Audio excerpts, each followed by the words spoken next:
Good morning. Special executive চাকরি প্রত্যাশী ভাই বোনদেরকে স্বাগত জানাচ্ছি study job Tripura YouTube channel.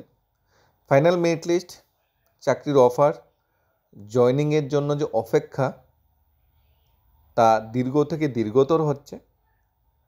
বিভিন্ন সময় মাননীয় মন্ত্রী সুশান্ত চৌধুরী, মাননীয় মন্ত্রী টিঙ্কু রায়, মাননীয় মুখ্যমন্ত্রী ডক্টর মানিক শাহ বিভিন্ন স্টেটমেন্ট দিয়েছে স্পেশাল এক্সিকিউটিভ নিয়ে। কিছুদিন 45 দিন, ডিসেম্বর মাস, যখন সময় হবে তখন দেওয়া হবে, আন্দোলন করতে হবে না, অনেক কিছুই স্টেটমেন্ট দিয়েছে। কিন্তু বাস্তবে যে স্টেটমেন্টগুলি দেওয়া হয়েছে সেগুলি বাস্তবে পরিলক্ষিত হচ্ছে না। বাস্তব ঠিকঠাক উল্টো। যেখানে মুখ্যমন্ত্রী অন্যান্য মন্ত্রীরা বলছে স্পেশাল এক্সিকিউটিভ কিছুদিন, সেখানে কিন্তু কিছু মাস কিছু বছর পেরিয়ে যাচ্ছে। 2022 থেকে 2025 একটা যন্ত্রণার অধ্যায় স্পেশাল এক্সিকিউটিভ চাকরি। ওই পার্টিকুলার সময় অন্যান্য যে চাকরি প্রসেসগুলি ছিল ম্যাক্সিমাম সবগুলিই কমপ্লিট হয়ে গেছে, কিন্তু এই যন্ত্রণার অবসান এখনও হচ্ছে না। চাকরি হতে সে ভাই বোনরা সবাই ডিপ্রেশনে আছে, সবাই টেনশনে আছে, সবাই কষ্টেই আছে। কারণ একটা চাকরির প্রসেসের জন্য আর কতদিন ওয়েট করতে হবে। একটা ডেপুটেশন দেওয়া হয়েছিল স্পেশালিস্ট চাকরি হতে সে ভাই বোনরা, সেটা দিয়েছিল 9 জুন 2025, যা রিসিভ লেটার 55XS496/2025। এই ডেপুটেশনটা দেওয়া হয়েছিল the director general police, Tripura police headquarter, Agartala. এখানে বলা হয়েছিল request for publication of the 2022 special executive recruitment result. এখানে রেসপেক্টেড স্যার বলে হাম্বল রিকোয়েস্ট করা হয়েছিল ডাইরেক্টর ডিজি স্যারকে, পুলিশ হেডকোয়ার্টার, যে 2022 সাল থেকে প্রসেস শুরু হয়েছে।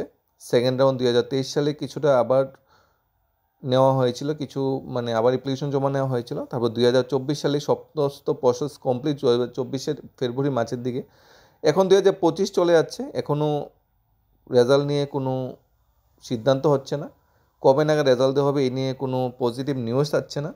তাই রিকোয়েস্ট করা হয়েছিল রিক্রুটমেন্ট প্রসেসটা যাতে উইকের ভিতরে যাতে কমপ্লিট করা হয়, অর্থাৎ 9/6 থেকে পার্টিকুলার এক সপ্তাহের ভিতরে যাতে পুরো প্রসেসটা কমপ্লিট করা হয়, একটা ডেপুটেশন ছিল। কিন্তু এই ডেপুটেশনটা দেওয়ার পরও 1 সপ্তাহ থেকে 1 মাসের কাছাকাছি পেরিয়ে যাচ্ছে, 3 সপ্তাহ পেরিয়ে যাচ্ছে। এখনও পর্যন্ত কিন্তু এই ডেপুটেশনের যে পজিটিভ রেজাল্ট, এটাও চাকরি প্রত্যাশী ভাই বোনরা দেখতে পাচ্ছে না।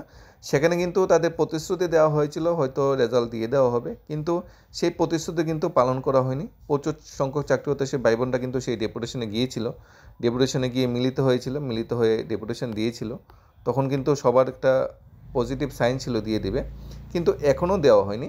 তাই চাকরি প্রত্যাশী ভাই বোনরা ডিসিশন নিয়েছে যে না, এইভাবে ঘরে বসে থাকলে চলবে না। একটা আন্দোলন করলেই বা একটা ডেপুটেশন দিলেই সঠিক আমরা যে চাওয়া সেটা আমরা পাবো না।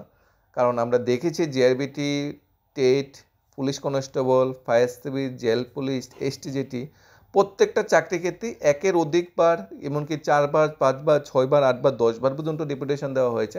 তারপর সাকসেস বা সফলতা এসেছে, গভর্নমেন্ট তারপর বা সরকার তারপর না পেরে মেরিট লিস্ট বা চাকরি অফার বিলি বন্টন করেছে ম্যাক্সিমাম চাকরির ক্ষেত্রে। তাই স্পেশাল এক্সিকিউটিভ ভাই বোনরা সিদ্ধান্ত নিয়েছে না, এভাবে একটা ডেপুটেশন দিয়ে করে বসে থাকলে চলবে না, আরেকটা ডেপুটেশন দেওয়া খুবই জরুরি।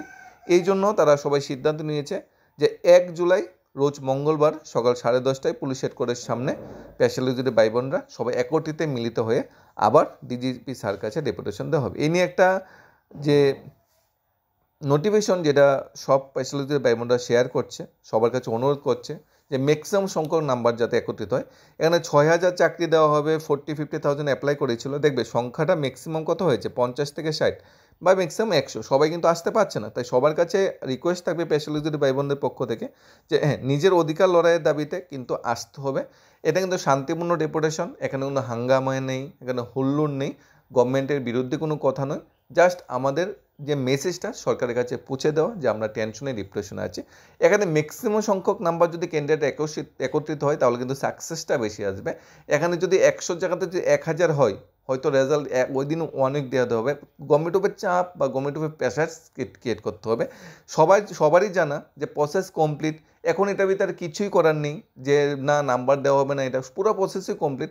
এখন দেওয়া হচ্ছে না, সবই গভর্নমেন্টের চিন্তাধারা, পুলিশ দপ্তরের চিন্তাধারার উপর নির্ভর করছে কবে দেওয়া হবে।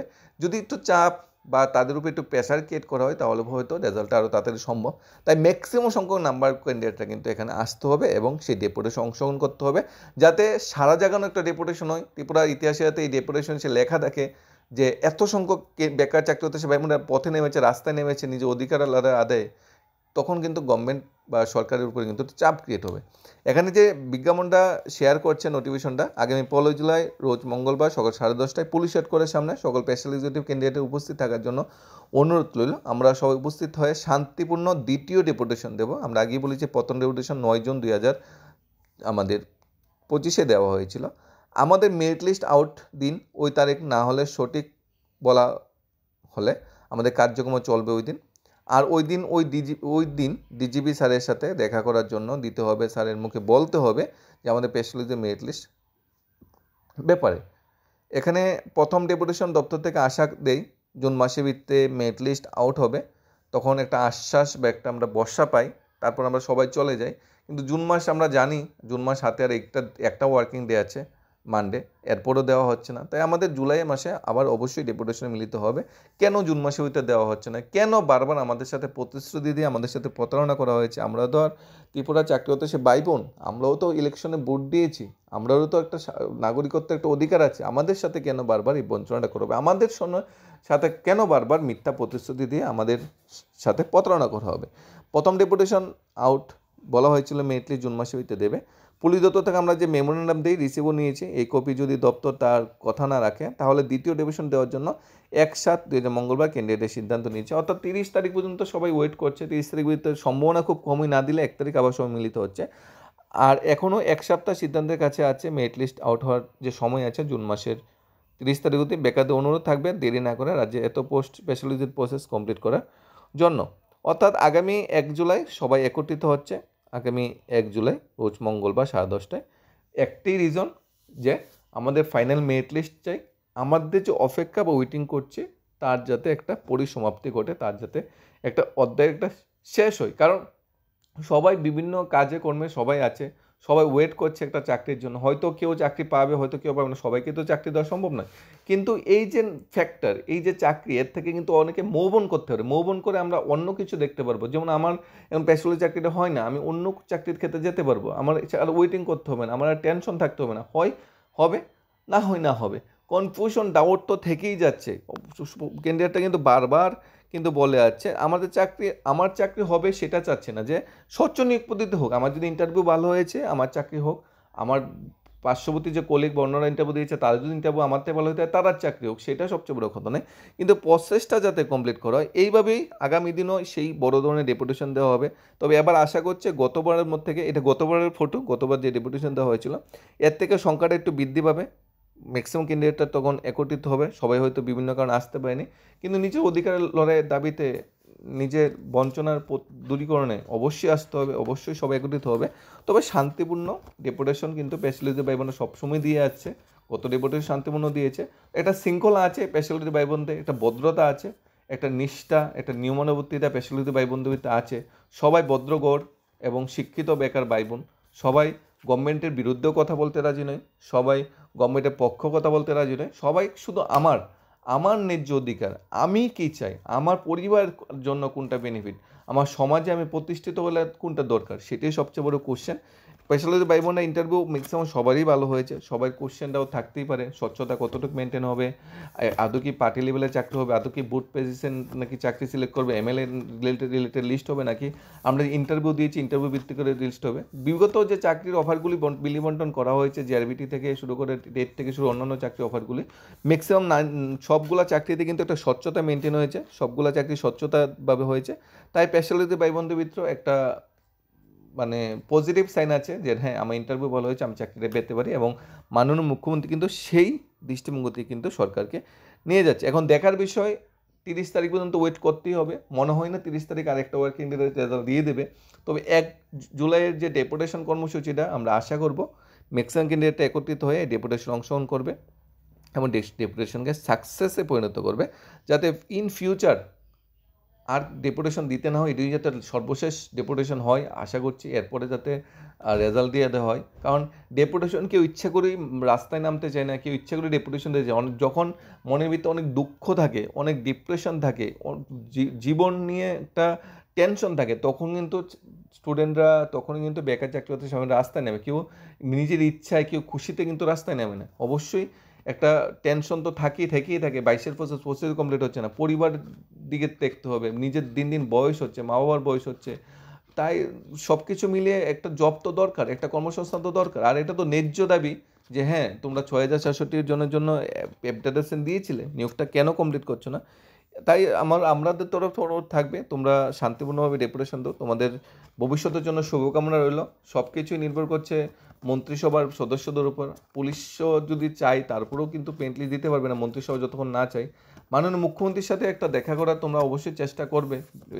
এখান থেকে তুমি যদি অ্যাপয়েন্টমেন্ট নিয়ে দেখা করার চেষ্টা করবে, তোমার লোকাল অথরিটির সাথে কথা কয়ে মুখ্যমন্ত্রীর সাথে দেখা করার চেষ্টা করো, একটা প্রতিনিধি দল। আশা করছি তখন সাকসেসটা আরও বেশি পাবে, কারণ মুখ্যমন্ত্রী যদি একটা পজিটিভ সাইন দেই তোমাদের সাথে কথা বলে, তখন কিন্তু সেটা সবচেয়ে বড় তোমাদের জন্য গুড নিউজ আসবে। আশা করি ডিজিপি স্যারও এই জিনিসটা একটু পজিটিভ হইতে দেখবে। ডিজিপি স্যারও ত্রিপুরার যে বর্তমান পরিস্থিতি সেটার উপর ভিত্তি করে যে কর্মসংস্থানের দিকটা একটু বিচার বিবেচনা করবে, এরপরে মাননীয় মন্ত্রী বা মন্ত্রিসভার সদস্যের সাথে কথা বলবে। তারপরেও আমরা আশা করব তোমরা সবাই একত্রিত হয়ে একটা দিন রেডি নিয়ে এই অ্যাপয়েন্টমেন্ট নিয়ে মাননীয় মুখ্যমন্ত্রীর সাথে দেখা করার চেষ্টা করো। আশা করছি মুখ্যমন্ত্রীর সাথে দেখা হলে আরও বেশি পজিটিভ সাইন দেখা দেবে, কারণ মুখ্যমন্ত্রীর নলেজে জিনিসটা যেতে হবে, যাতে মুখ্যমন্ত্রী জিনিসটা বুঝে। আর মুখ্যমন্ত্রী বারবারই বলে যাচ্ছে কোনো আন্দোলন করতে হবে না, প্রটেস্ট করতে হবে না, কিন্তু আন্দোলন প্রটেস্ট কিন্তু প্রত্যেকটা চাকরির ক্ষেত্রেই কিন্তু করতে হচ্ছে। এমন কোনো চাকরি ত্রিপুরাতে হচ্ছে না টিপিএসসি বাদে যে চাকরিগুলোর যে প্রোটেকশন, দেখো টিপিএসসি চাকরিগুলো কোনো প্রোটেকশন হয়নি, জিআরবিটি হয়েছে তোমরা দেখেছো প্রোটেকশন হয়েছে, ডেপুটেশন হয়েছে, টেটের ক্ষেত্রে হয়েছে তোমরা দেখেছো ডেপুটেশন এখানে হয়েছে, পুলিশ কনস্টেবল দেখেছো, ফায়ার সার্ভিস দেখেছো, জল। ত্রিপুরা প্রত্যেকটা চাকরি, টিপিএসসিবিতে তো অন্য যে কোনো চাকরি ত্রিপুরার জন্য প্রসেস শুধু, প্রত্যেকটা চাকরির জন্য বেকার চাকরি হতে সেখানে রাস্তায় নামতে হয়। কিন্তু মাননীয় মুখ্যমন্ত্রী বরাবরই বলে যাচ্ছে রাস্তায় নামতে হবে না, কিন্তু বেকাররা কি ইচ্ছাকৃত রাস্তায় নামে নাকি? যখন বলা হচ্ছে 2022 কমপ্লিট করা হবে ডিসেম্বরে, যখন বলা হচ্ছে কিছুদিনের ভিতর, যখন মন্ত্রী মিনিস্টার যখন নিজের কথা নিজের বক্তব্য সাথে বাস্তবের অমিল দেখা দিই, তখনই কিন্তু চাকরি হতে রাস্তায় নামে। তোমাদের প্রতি একটা শুভকামনা রইল, তোমাদের ডেপুটেশন আশা করি সাকসেস হবে এবং আলোড়ন সৃষ্টি হবে ত্রিপুরা ইতিহাসে, এবং তোমাদের মেরিট লিস্ট, তোমাদের যে আশা আকাঙ্ক্ষা, এটা খুব শীঘ্রই পূর্ণ হবে। ধন্যবাদ সবাইকে। Studies of Tripura YouTube channel.